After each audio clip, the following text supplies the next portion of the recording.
কিন্তু একটি ভাগ এখন মানুষের চর্চার মধ্যে আর মোটেই নেই, সেটা হচ্ছে চর্যাপদ। চর্যাপদ যদিও প্রাচীনতম বাংলার নিদর্শন, কিন্তু মানুষের চর্চার মধ্যে সেই পদাবলী নেই। কোথাও গাইলে সেটা গায়ের জোরে গাওয়া, কারণ মানুষের সেটা কোনো চর্চার মধ্যে থাকে না। কিন্তু বাকি যে দু ধরনের পদাবলী, বৈষ্ণব পদাবলী এবং শাক্ত পদাবলী, এটা কিন্তু এখনও আমাদের সাধারণ বাঙালিদের একটি ধর্মচর্চার বা সংস্কৃতি চর্চার অন্তর্ভুক্ত। সেই জন্য বৈষ্ণব পদাবলীর কীর্তন গান সারা বাংলাতে হচ্ছে, বাংলার বাইরেও হচ্ছে। এই বৈষ্ণব পদাবলী বিরাট সাহিত্য, প্রায় 12,000 পদাবলী গানের মধ্যে আছে। আমরা নাড়াচাড়া করি 1000 খানেক পদ, বেশিরভাগটাই গাওয়া হয় না। 1000 খানেক পদাবলীর মধ্যেই আমরা গায়করা ঘোরাফেরা করি। কিন্তু রয়েছে প্রায় 12,000 পদ। তবুও একটি বিষয়ে বৈষ্ণব পদাবলী বেশি আলোকপাত করেনি, আর সেই জায়গাটাতেই আলোকপাত বেশি করে করেছে শাক্ত পদাবলী। সেই জন্য আমার এই বিষয়টি আজকে আপনাদের সামনে গাইবার ইচ্ছা, যে শাক্ত পদাবলী এমন একটি বিশেষ রস সৃষ্টি করেছে যেটা বৈষ্ণব পদাবলীও করেনি, পারেনি বলবো না, কারণ এত বড় বড় মহাজন ছিলেন পদকর্তা, তারা ইচ্ছা করলেই পারতেন, কিন্তু করেননি। সেটা হচ্ছে যে ঈশ্বরকে কন্যারূপে চিন্তা করে তার প্রতি স্নেহ প্রকাশ, ঈশ্বরকে পুত্ররূপে চিন্তা করে তার প্রতি স্নেহ প্রকাশের পদ আমরা কৃষ্ণের বাল্যলীলায় পাই, যেখানে ঈশ্বর কোলের ছেলে, কোনো উপাস্য দেবতা নয়, ফুল তুলসী দিয়ে পুজো করার মতন কোনো বিগ্রহ নয়, সে কোলের ছেলে। মা যশোদা নন্দরাজার কোলের ছেলে হচ্ছে কৃষ্ণ। সেখানে ঈশ্বরকে পুত্ররূপে ভালোবেসে হাসির পদও আছে, কান্নার পদও আছে।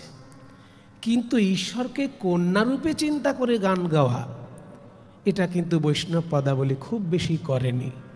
রাধারানী বিষয়ক 2-1টি পদ পাওয়া যায় তার বাল্যলীলার, কিন্তু খুব একটা রসপুষ্ট সেগুলো বলা যায় না। কিন্তু শাক্ত পদাবলীর মধ্যে আগমনী গান, যেখানে মা দুর্গাকে, জগদীশ্বরীকে নিজের কন্যারূপে চিন্তা করে তার প্রতি স্নেহ প্রকাশ, তার জন্য হৃদয় ব্যথিত, কতখানি ব্যথিত সেই পদাবলীর মধ্যে দিয়ে আমরা জানতে পারি। কাজেই আমার মতে এই আগমনীর অংশ বিশেষ করে বৈষ্ণব পদাবলীর পরিপূরক। যে জায়গাটা বৈষ্ণব পদাবলী ধরেনি, সেই জায়গাটা শাক্ত পদাবলী বিশেষভাবে প্রকাশিত করেছে আগমনীর গানে, যেখানে মা দুর্গা উপাস্য দেবতা সাধারণ লোকের কাছে, কিন্তু মেনকার কাছে নয়।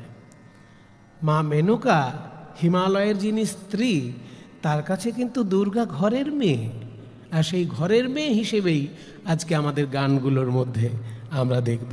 চলুন আগে দুর্গার আসল রূপটা চিনে নিই চণ্ডীর মাধ্যমে।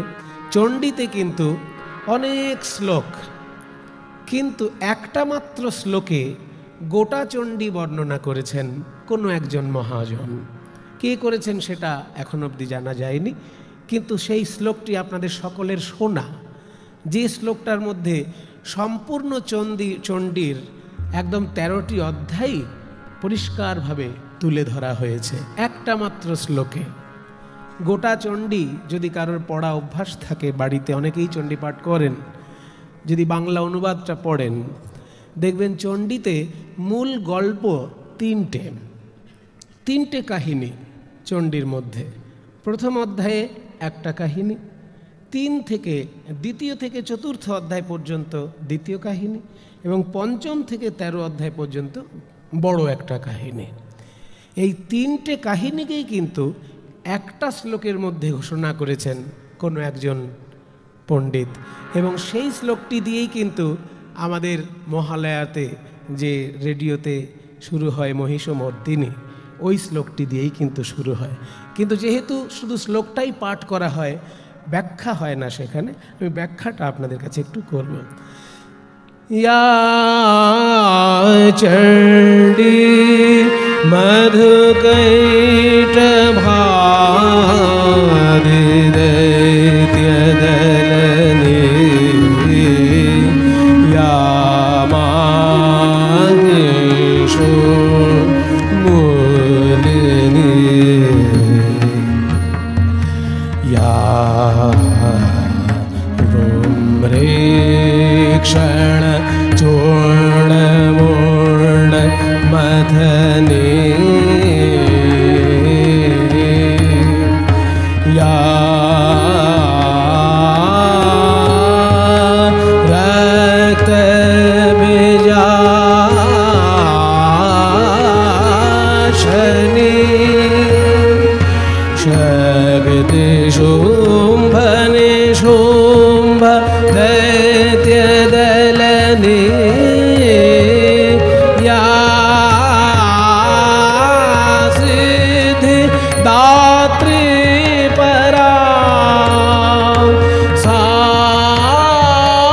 देवी नवकोटि मूर्ति सहिता पातु विश्वेश्वरी पातु विश्वेश्वरी।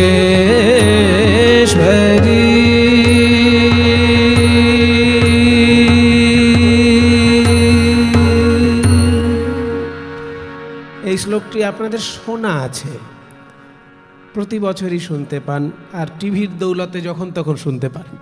আগে শুধু রেডিওর উপর নির্ভর করতে হতো বলে বছরে একবার শোনা যেত, কিন্তু এখন টিভির দৌলতে যখন তখন আমরা শুনতে পাই, ইউটিউবের দৌলতে তো আরও বেশি।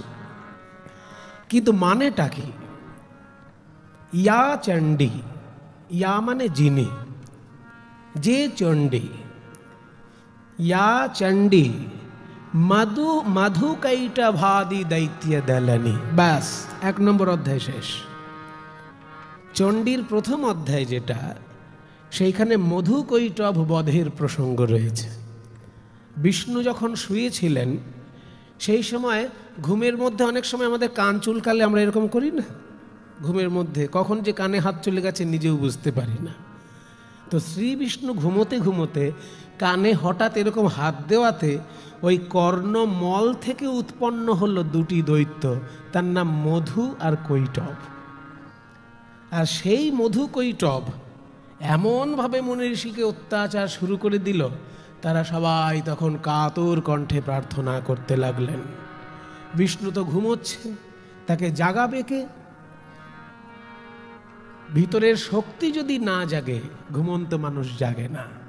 তাই বিষ্ণুর ভিতরে যে শক্তি সুপ্ত অবস্থায় রয়েছে তাকে আবাহন করো, তিনি জাগলে বিষ্ণুকে জাগিয়ে দেবেন।